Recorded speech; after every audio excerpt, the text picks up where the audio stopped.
My conversation today on Behind the Act is with Matt Fox. He's a songwriter and producer in Nashville, Tennessee. And today we're talking about the vulnerability of collaborative music making and how we personally define success, and why we both are advocates of having hobbies outside of the main thing that you do.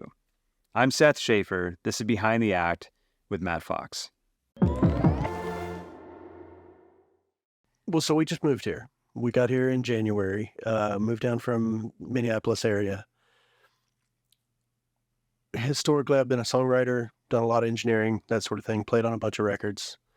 My kids were grown and gone. I'm from the South, always wanted to get back. I hate the Minnesota winters. Otherwise, Twin Cities is a great place to live.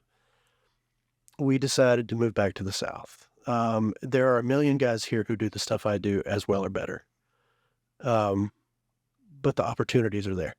You know, there's a million people down here to collaborate with. Yeah. Which is kind of my favorite thing to do. When it comes to creating music together, somehow my ego, which is strong, falls to the floor. It has when it comes to a piece of music, I don't care. Does this work? No, it just doesn't work. Let's try this now. Did that work? That's pretty good, but I could use some tweaks. And that was an old buddy of mine in Minnesota, very good engineer, songwriter, Steve Peterson. We were in a band together called Whiskey Monday. We have been working together on and off in the studios before we were in a band together for over 20 years now, until I moved. And that was always kind of our thing. I was the guitar player, he was the engineer, or the mandolin player or steel player, whatever it was I was doing in his studio at the time for sessions or something. Being able to say, hey, Matt, what if you try so-and-so? Sure, let's do it. You know, to me, that's the exciting thing, is seeing how we can both make a piece of music fit what we're trying to say. So, What are your favorite genres? Like, what do you mainly play in? By the way, I hate that question when I get asked it. I'm like, I don't know anything that sounds fun. What I'm playing at the time, I guess, is the answer. I've done everything from backing a comedian playing rockabilly to playing behind belly dancers to Irish Cayleys and it's all fun. I kind of come from the Americana songwriter camp sort of thing. So to me, that roots stuff is really fun. Figuring out how a slide part might work with a lyric, or how, guitar fills might work, or if there's mandolin, is this mandolin more of a texture thing that you can't really point to, or is it probably that expressive Americana type thing. Cool. Because lyrics, I'm really lyrics driven too. So that's super exciting to me. It's because that tends to be the lyrics I'm drawn to as more of a storyteller type. Yeah. Cool. I grew up, I'm originally from Georgia, and I grew up in Texas and was exposed to a lot of great songwriters. My parents were very into the songwriters of the 70s, the outlaw country guys, the Texas guys, even the great story people like Harry Chapin and, stuff like we'd go see all these people in concert. And so the Townes Van Zants and Guy Clarks of the world really kind of shaped my writing style, sort of narrative, Texas story song, but then like John Prine. I saw John Prine when I was 5 years old, that sort of thing. And that shapes a guy. Yeah. So songwriting was a lot of fun, and my shows would be a large percentage of just my stuff solo, but then my playing had to change to fit that too. Am I bringing out parts of the melody with my playing? I have to be doing a bass line at the same time. It has to be interesting, because I don't want to just strum some minor chords and sing my diary. I wanted it to be a piece, a composition. So I would do that. But then I would revert to doing some old school blues, fingerstyle and slide stuff on a resonator too, because I just have to. That's cool. Yeah. The writing may not be as intellectually lofty maybe, but there's just such a power to that music. I recently started taking lessons from a guy on how to write lyrics, because it's never been something that was like inherently practiced, or even I have a hard time hearing what words are being sung anyway with most types of music. So gotcha. It's been an elusive thing, although I'm not bad with words. I just didn't know what rules everybody is supposed to play along. And obviously there aren't rules that, but they're general ideas. But what you just said makes me feel like the lofty thought versus the just communicative thought. Like it seems to me like good songs, they can be profound, but they're often a little bit too clever. It doesn't help communicate to people instead of just saying something that moves people, Right. I don't know. Obviously every genre has more acceptance of how the meaning, is fleeting, I guess, but How deep does it need to be to Yeah. make this?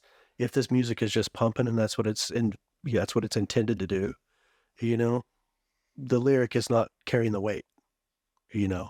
But if you've got a John Prine out there, and he wrote some silly, silly stuff, Big Old Goofy World, things like that. But he gets to write that because he wrote Sam Stone, Right.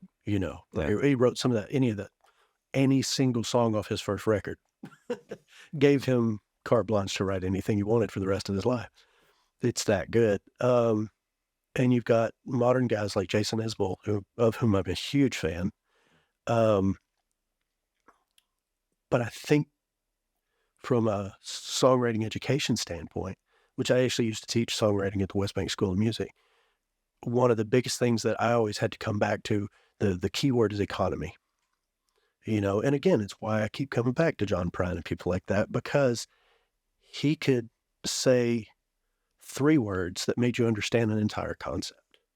You know what I mean? His economy, his use of one symbol to mean a concept was profound.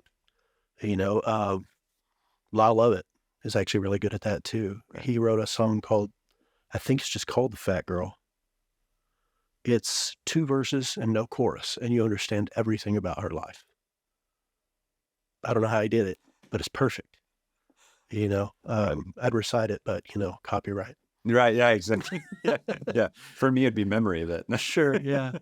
Well, it's 2 verses, no chorus. I got that one. There you go. So, There yeah. you go. But yeah, I mean, the economy is really the key. And I tended to write more from a narrative standpoint, where it was only later in life on something like my last record was in 17. I haven't written anything in years. But I started, maybe, if you look at the lyrics in a linear sense, they don't make sense. Like if you pick out pieces, you're like, how does that apply? But hopefully the feeling and the intent of the track is achieved. I don't know. Yeah. Does that make sense? Yeah, it does. A little less obviously narrative and a little more symbolic. So, Right. But I think that's just an evolution. Yeah. So I think I've always written more that way, and not in a way that allows a song to be literally read and sounds like I'm talking to you. sure. And that has been a fun practice, I guess, Yeah. for me. I don't know that I have specific goals to be a lyricist. I just want to get better at it. For and, sure. And that's fun. Me too. So, yeah. Yeah. I mean, just like everything in here, it's like got a great space and it feels really fun in here and it feels comfortable, but I'm not an expert at any of it. So, that's the beauty, is that I want to have a place that people can come in and we can just have fun together learning. And For sure. And I think if on any of the things in this room, any of the creative pursuits, if you hit the finish line, well, quit. yeah, exactly. I think that's the only reason I've stuck with music for as long as I have, my entire life. I've had jobs come and go. I've had relationships come and go, but I've never really followed through on a ton of stuff.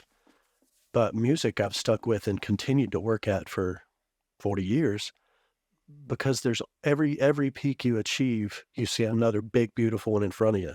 Absolutely. You know what I mean? And it is daunting, but the call is greater than the fear. If I needed your help, what experience do you have, Sure. in that process?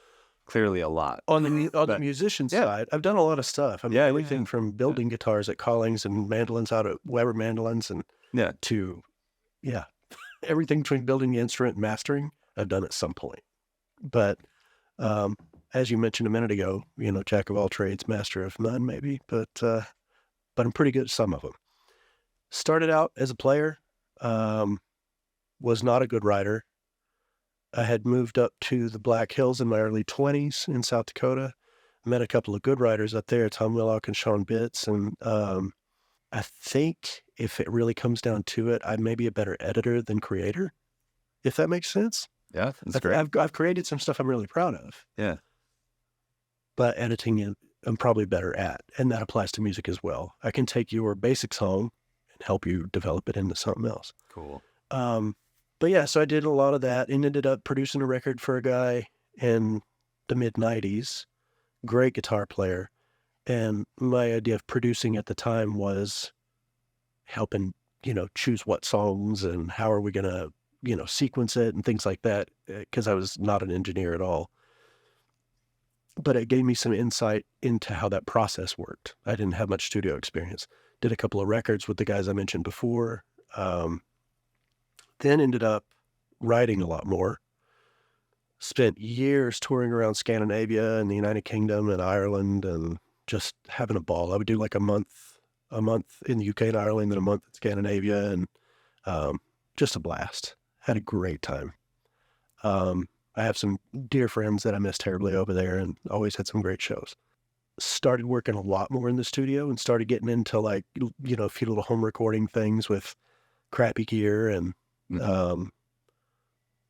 then eventually upped my game, worked with some great engineers, and just learned a lot.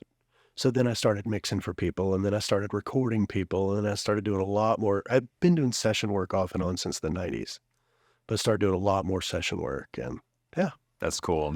So it's just been a variety of stuff. You mentioned the songwriting aspect, teaching that, and I think when we talked at Vintage King the other day, it was you also had something else that you taught at this school. Oh, I taught a lot. Yeah. I've taught guitar on and off since the 90s. Okay. I've done a lot of mandolin teaching, things like that. I've taught workshops for, he's just actually passed this past year, Woody Mann, who used to run international guitar seminars. I would go out and teach at his place in Manhattan. Taught in London, but mainly guitar stuff. But then for the West Bank School of Music, I taught guitar, and that was in Minneapolis. Kind of a legendary place that had been there since I was born, But guitar, mandolin, and then songwriting, we would do like, 8-week sessions where we would work with different people on, coming up with ideas, bringing those ideas to fruition, coming up with a story, economizing that story, trying to put some music to it, that sort of thing. And thoroughly enjoyable. Nothing helps you understand your process better than teaching it. Right. So I know this helped me with film and video stuff. Absolutely. Like crazy. It's like, wait, how do I put this into real words? Right. As a guitar player, there's stuff I didn't know I was doing until I was teaching it. And I was like, oh yeah, you probably shouldn't do that. But that's how I'm getting that sound. Yeah. Yeah. Yeah. Here are the rules you break. Mm-hmm. That's awesome. That's actually a big thing I've told many, many people when it comes to things like music theory. I think it's hugely, hugely important for people to know it. Yeah. Not so much, my theory is that music theory is descriptive, not prescriptive. By which I mean, don't let it define what you're able to do. Break every rule in the book, but know how to tell me the rules you broke so we can play together. That's all I care about. You know what I mean? Break all the rules. I love the way you just said that. But let's make music. So yeah, in theory is the language with which the language we'll use to figure out what rules we broke. That's all I'm concerned about with that stuff. But I think it's a huge help to know it. What makes people successful in anything that they do? I'm asking because you've toured, you've done an engineer, you've sold motorcycles, It depends on your definition of success. Well, what's your definition of success? Let's start there. As a musician, I never cared that much about getting, money. I like it. It's fun. It's great. Unless I'm able to get more stuff, more music, gear, whatever. Yeah. My definition of success was being able to continue to do it without worrying all the time. Right. That's all I really wanted to achieve, because it's not something from which you're going to retire necessarily, right. Certainly not if you're Willie Nelson, so, right. I would just love to be in a position where I could just keep doing it and not really think about too much else, Would I love to have money in the bank to pass on to my kids? That'd be awesome. It's not my goal.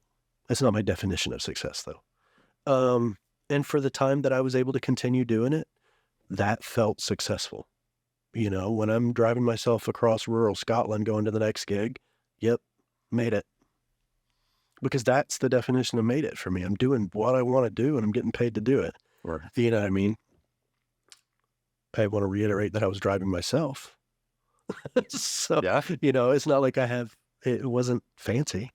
Right. But I got to keep doing gigs, man. But so if you can identify in other people what you've seen them do to get to the state that you're talking of success, like what characteristics do you think are most valuable? Persistence. Just persistence. In any artistic endeavor, no is way more common than yes. You know what I mean? That's just how it is. Yeah. When I was booking tours, because I booked all my own tours, you know, I'd get a fair amount of no's, you know, no thanks or no response. Yeah. You know, okay. Yeah. Move on. I guess I don't want it to be like cliche aphorisms, but I think working on things that are part of your philosophy, I can tell you're a humble person, you know, I mean, or at least you present yourself well as being a humble person. Everybody stare at me, but I don't deserve to be here. Yeah. Is that? Yes. Is that fair? And so, okay, that's interesting. And it may come across as humility, so thanks. Yeah, that's great. I think there's an interesting component of this, not for me to falsely imply my own humility at all. I have been apologetic and fearful of putting myself out there forever. Sure. And I kind of don't want to go overperform because I don't want the attention on myself. And, you know, now I'm recording myself with video cameras, which honestly feels awkward. I would imagine. But the reality is that, you know, us sharing who we really are matters.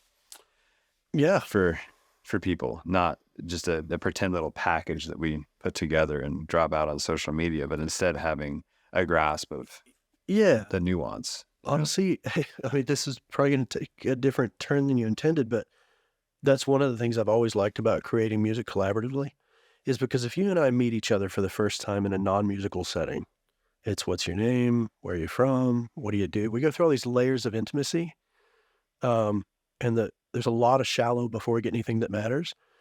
But if you and I are put in a musical situation together, where we have to create and come up with something, we're putting everything that shaped who we are fundamentally on the table right now through our playing. Yep. It's a little less fearful than the conversation about my intimacies and things like that. But I think it's such a fascinating thing in the world we live in the world of art in general, you know, because I'm putting it all out there right now, you know, something I wouldn't tell you if I didn't know you, but I'm going to play it for you, or I'm going to sing it to you. You know what I mean? And maybe explicitly. I mean, if you listen to some of the stuff people put out there in their songs, I don't know you. I shouldn't know that. Yeah. You know what I mean? But that's art. Right. Yeah. It's very vulnerable. Yeah. You know? Yeah. Here's an interesting note that I realized is that I became a relatively competent filmmaker because I wasn't supposed to be good at it. But when I was a kid, I've always supposed to be a good piano player. Gotcha. So my identity in some form or fashion was wrapped up in what others always affirmed me about being able to play piano well as a kid, well enough that it was notable. And they were like, hey, play a song, you know, like do the dance, you know, like, and yeah, exactly. Yeah. Exactly. And I realized that I've hidden from that forever. And so now I need to engage with and play music because I always do. It's just never recorded, you know. So like there's this thing that I need to get out. But the filmmaking, like, what do I have to apologize about? I'm not supposed to be good. So it failed a lot right at the beginning. Can I get a free pass maybe? Yeah, exactly. And then, you know, but then I think about it and like, or at least some grace. right. Yeah. And the lyrics side, perfect example. why should I be good at lyrics? I had piano lessons when I was a kid, Right. right? I mean, I'm not a lyricist, so getting lyrics lessons made a lot of sense to me. Same thing with vocals. I learned to play piano as a kid. I'm not supposed to know how to breathe, Right. So, I mean, until I go do that. And some Sure. people, it's intuitive to some people, or mixing and engineering, same kind of a thing. I think some of us learn it all out of necessity. Yeah. I have a goal that might be either tangential or at least parallel to the thing that I am okay at. Yeah. And I have this goal that includes that other thing, so I got to at least fake it. And then that faking it becomes a job, so. Totally, which is what I did with video. I mean, we had the recording studio that had art that needed to be created for people that we were recording for. Sure. That turned into video, and I fell in love with video really fast. It was like, it is a really capable art form, but I wasn't supposed to be good at it, so I grew more quickly. Whereas with music, I've just suppressed my music, and because I've been apologetic about it, because I'm supposed to be good already. So what if what I release isn't good? Now I'm like, I'm getting too old for this. I should probably. Or at least that's the standards you think are being imposed. Exactly. Which may not be. And it's self-imposed. People may just enjoy hearing your playing. It doesn't matter if it's good. Exactly. So yeah, and the people that don't, they can just turn it off and go to something else. That's fine too. I don't care. Like, and absolutely, let's create music, create stuff that moves us, right, and hope that moves other people. Sure. But we can't control that second part. That's kind of why I quit. I came out with a record in 2017, which I thought was some of my most ambitious and best writing I had done. It was a full band. Normally it would either be a small acoustic band or a solo thing or whatever. Full band, electric guitars, a lot of slide. Oddly enough, I only played one guitar solo on the whole record, which is a few bars. I played slide or lap steel for the rest of them for some reason.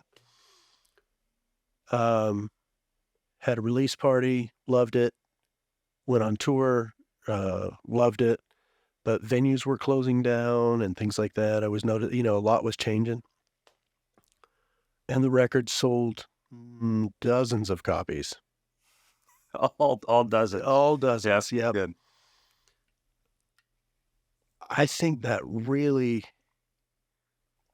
in that situation, but some of that is the way people are consuming art currently. Very short attention span. Who has a CD player? I didn't foresee this, and I made, however many of them. I didn't see the writing on the wall in terms of where this is going. Stay online, sell it as singles, whatever the current strategy is. I took, talking about how people accept it and perceive it, I put so much of my value on that, how it was received, or what the response was. And given that there wasn't much of one, I was done. I quit writing, and then COVID hit and basically turned me into a hermit. You're the only person I've heard. Yeah, I can imagine. Yeah. I don't really, the goals we talked about, meeting with people, working with people, playing music with people, those are all true. The hurdle is much taller than it used to be to get into that. So I've been making myself, like you and I met at the event at Vintage King. I've been making myself go to these things, just to try to say hi to somebody that's not my wife, which I think she likes because she's probably getting tired of me at this point. Especially if that's all you say. Right. Yeah, mostly nothing else, really. It's been a real challenge having kind of the music. My expectations of the response be so different from what the reality was. Somewhat based on maybe overvaluing the music, I don't know, but certainly based on the industry's business model. I failed to perceive that accurately. Right. Yeah. But yeah, it sounds like the industry has too, right? Right. Yeah. But then I was seeing, like I said, I'd be in. There's this great little club in Wales that I thoroughly enjoyed playing at. Another one on the Isle of Wight. Really nice people run that. One of them wasn't doing any shows anymore. They just shut down performance. One of them was doing only people who were local because they knew they could bring in friends and family, because nobody was coming to venues for music they didn't know anymore. Where historically over there, people would come to a show not knowing who you were because they know this place tends to have good people. Right. You know what I mean? That was Yeah. just the culture. And that was changing so much that touring got less fun, you know? It's brutal. Yeah. And I would do, if I was gone for 32 days, that would be 30 dates. You know, I would take 2 days off for laundry. You know, that's about Yeah. it. Yeah. So That's incredible. Yeah, a lot of work. But people used to say, don't you get tired of it? And I'd say, I get tired, but not tired of it. It's exhausting. Yeah. I love being on the road. I don't know that I would now. I'm in my 50s, you know. Yeah. I might. But I thoroughly enjoyed being on the road. Right. Yeah, it changed a lot when, at least for me, having kids and having like wanting to be around the family, but then Sure. finding myself states away. Yeah, I mean, like constantly. that's tricky. Yeah, it's been a difficult disconnect for me, and that a lot of it's on the film side too. So, so I have to be careful about how many projects I take. For sure. I know when my kids were little, I remember my first European tour, I was gone for a month away from my 3 kids at home, all small. I didn't know what to do with myself. That was so tough, you know, but you get there. And now my kids are grown and out of college and wonderful, responsible adults in their own right. So Yeah. I can do what I want. Right. Yeah, that's why we moved here. A little bit more free. Yeah, exactly. Exactly. That's awesome. And we still talk all the time, you know. 2 of them have already been down to visit since we moved here. So That's amazing. Yeah, I guess that brings up another question or thought. And I guess I'll start with more of a statement from my end, but I have been working hard to figure out how I would spend every day for the rest of my life and be happy to do that thing as much as possible and then create a reality around that. What do I get to do when I wake up in the morning? And including stuff like this, actually, meeting people, sure. learning more, being able to share that with people and being able to write music. And that to me is like kind of a perfect reality that I think would never get old. I could maybe That sounds pretty great. Yeah. Yeah. Yeah. But I mean, I guess what would, from your end, what would be the perfect reality that you get to live in perpetuity from your current perspective? It would definitely be more than one thing. If I could spend a few days a week playing with people, whether that be as a producer or as a band member or whatever, performing every now and then, but not every day like I used to, performing every now and then maybe doing some engineering for folks on the side, and still have time to watch soccer and play pool. The occasional motorcycle trip, But yeah, honestly, if I were from a production standpoint or a band standpoint, if I were collaborating on music at least a few days a week and then doing some engineering, the funniest thing to me about engineering is that it's the one place where I don't get tired or frustrated, which I know sounds counterintuitive because it can be very frustrating. But if I'm working with an artist and I'm recording them or whatever, they don't quite nail it, my genuine response is, man, that was so close. Let's go again. You know what I mean? And I mean it on the 10th take too. You know what I mean? I'm still excited. Yep.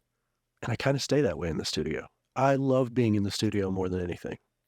So if I could do that, in answer to your question, at least a couple of days a week, and then engineer for people on the side too. I love that just because I enjoy it. Something that kept me in film and has kept... I do have to take motorcycle trips. Yes. So anyway. I love it. Yeah. I love it. Something that's kept me in film is how diverse the content and the approach is. And like, there's never the same thing ever. Right. Especially the way we do it. Documentary style, travel to a new city or state, to a new building, haul the gear in with a relatively similar setup to, before, but it's always different. We're always moving stuff around. The stories are always completely different. And I get to selfishly learn from the most expert people in the world about all kinds of different things all the time. Yeah, Like, the metal additive stuff you were showing me. Okay. Yeah. it's amazing. But do you Yeah. find yourself ever going back to something a little more formulaic? In the different films you make, this is how I've done it a few times. So this is what I'm gonna try to fit all of this new content into this series of boxes that feel comfortable. It's hard for Or, me. or are you that open on each I feel like each I'm event? that open. I could be wrong. I'm really, You can see the I tendency. record, I mean, just like this, Mhm. a tremendous amount of content every time with every single person. And I want it to be every conversation to be long enough that we can get comfortable enough to have real moments, you know? That's, you can't be impatient with that. It's kind of like you're saying with the engineering stuff. I mean, I'm legitimately interested in why you have the motorcycle that you have and what you loved about it and what your favorite thing about pool is. And Sure. and I can go into each one of those with legitimate interest and Sure. curiosity. I'm a forever learner with enough, you know, interest in so many things that it's like that everything just fills in more puzzle pieces to this thing that we call life. For sure. A friend that built the desk that we have in there is one of the most talented people that I know. Cullen Purser is his name, and he is a jack of all trades. I mean, he wears shoes that he makes for himself, and yes, I mean, he is incredibly talented. He's one of the, excellent musician, excellent singer. I mean, just all around everything, but something that he and I have talked about often is that like every little skill set that you get from anything else starts to fill in and create more of a structure that you can build the next skill set upon. So video and film is different than audio, but there's so much about it that's similar. So learning new things about audio for me right now, it attaches so much to what the fundamentals of the film side work. And if I can say compositional skills too, because I was watching, you showed me those videos and there were times where the music would intensify and the cuts were getting quicker toward the end of the film. And then you have this big, almost the Beatles piano note at Day in the Life, and boom, and the logo and composition. You're using the same types of things we would use to move the listener one direction or the other. Yeah. Visually. Right. Because I was watching the cuts got shorter and shorter and shorter as we're crescendoing. Right. I mean, that makes an impact. Right. So. Yeah. And on that one in particular, Chase was so good at continuing to push the tension and the release and the tension and the release into the song. That matters for story, for what's being said. I mean, it's like the explosion in that other film, right? Like there's a big slow motion explosion, but it comes a minute and a half into the film. Right. Like we could have started off with that, but that is boring. The rest of the thing is boring. Yeah, it's all downhill from there. Yeah, exactly. Blow some more shit up. Exactly. Exactly. I mean, it's funny. No, I can see that carryover theory. Yeah. Makes a lot of sense. Yeah. Just to make sure. But I really don't have any interest in making my own shoes. Right. Yeah. I'm actually like highly curious about it. I roast my own coffee. I do because it is more convenient and it's cheaper and I like the flavor and it's consistent. And when I need coffee, there you go. I can roast it in the same amount of time it takes to drive to the grocery store to get some more. So there you go. As long as I have enough of the green beans, but they store a lot longer. Sure. And like, these tables I made cool. And the light, like all this stuff, like a lot of this stuff around here. Cullen taught me how, and I love it. Yeah, I love woodworking. Yeah. It's so fun. I just don't have a shop now. Right. Yeah. I will. Yeah, definitely. Well, it is, it's like it's easy to overbuild. So enough of the right tools is all you need. So right. Yeah. Just to make sure that we have it. How can people find you? Facebook, Instagram is Matthew Fox Music. Cool. All right. I mean, I do put music stuff on there, but I'll put the motorcycle trips and I'll put a great meal and I'll put. Because you're a real human and we should care about that. Yeah. And honestly, I don't know that I care about it enough to post about it really, but I was told pretty in no uncertain terms before moving down here by musicians I know and respect down here If you don't have an Insta, you don't get the gig. I have been encouraged, and my arm still hurts from it being twisted hard enough by friends and people. I do not like the culture of self-marketing. Yep. It's painful. So the interesting thing about that I agree with you, and I struggle with it. It's like, I don't want the attention. I don't want to have to follow the likes and the comments and the replies. But also, I've realized how absent I've been from people's lives that care about me because they don't see the things that I'm doing that they objectively can't be part of. So it's like, I think it has a lot to do with intent. Like, what's your intention with how you're sharing it? And are you looking for the dopamine hit of every time somebody hits like and comment, reply and share? And, that's the trap I'm afraid to fall into. It's a scary, real trap. Yeah. And I think but I mean, that's why I post non-music things too. Yeah. Because that's not all I do. Yeah. Yeah. I like doing lots of fun stuff. Yeah. I like going for a walk with my wife, taking the dog out. That's really fun, but I don't need to put that on Instagram. Yeah. You know what I mean? Yeah. But you could, because it's part of what makes your reality who you are. And the presence that somebody feels with you sitting in a room while they're working with you as an engineer, the fact that you went on a walk and a motorcycle ride matters. Sure. I think that's fair. I tend to vilify it. I do too. Like with a kind of a quick trigger finger. I tend to vilify it pretty quickly. Yeah. So, yeah. Yeah. And I mean, I guess I'm not arguing. Which is unfair. I'm not arguing with you. Not that I wouldn't argue with you about it, but I think I've been trying to ask myself as well, like, what's the healthy balance with it? Because I think showing up and saying, hi, here's who I am, matters. Right. But I also think that there's a way that it becomes a drug that you're feeding not only to yourself, but to other people to continue to make that the thing that's more interesting than this. Right. That's actually, we were talking about Jason Isbell and songwriting earlier. In one of his songs, there's a line that says, and fight the urge to live inside my telephone. It's like, yes, I know. Yep. I find myself looking at it way too often. Right. You're like, why did I just pick this up? Right. Yep. Yep. I mean, and I think that actively fighting that is the only way to be able to, no, sorry. That's quite loud.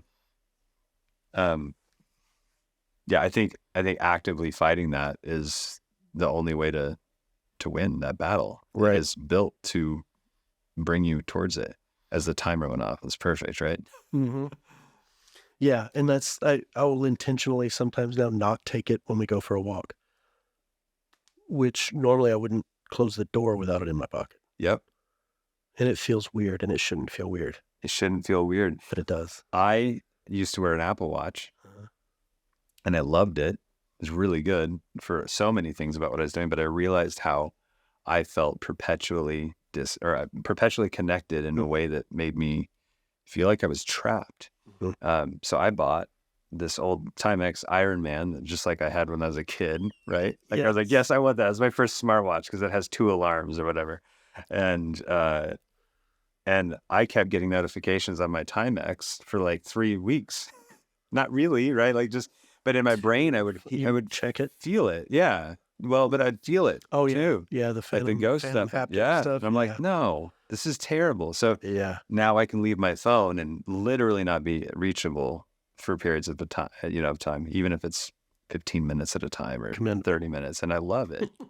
Well, yeah. And I love it. I mean, my phone is constantly on do not disturb because I don't want that incoming thing to take me out of my focus space. Sure. So what kind of work are you looking most forward to doing sooner than later? Collaborating on music. More than engineering or telling people or producing or what, just collaborating, and if that is in a production context, great. If it's just finding some other musicians with whom I feel comfortable and we speak the same language, as it were, I'm in. That's what I'm looking forward to the most, even if it doesn't pay yet. I mean, like if I get together with some musicians I like, that'll feed me more than, actually real food feeds me pretty well too. So pay is good. But Yeah, just playing with folks, trying to make the best piece of music I can. You know, um, that would be the first order of business. So Awesome. yeah. Awesome. And then So- one more time, where can they? Oh, Instagram is Matthew Fox Music. That's probably the best. Facebook, just my name or Matthew Fox Music. I do have one for my studio too, but there's nothing on it yet. Perfect. There you go. That's awesome. Cool. Thank you. Hey, dude, thank you so much. I Appreciate it. Absolutely. If you enjoyed this episode, please consider sharing with other people you think might gain value from it. My name is Seth Schaefer. This is Behind the Act.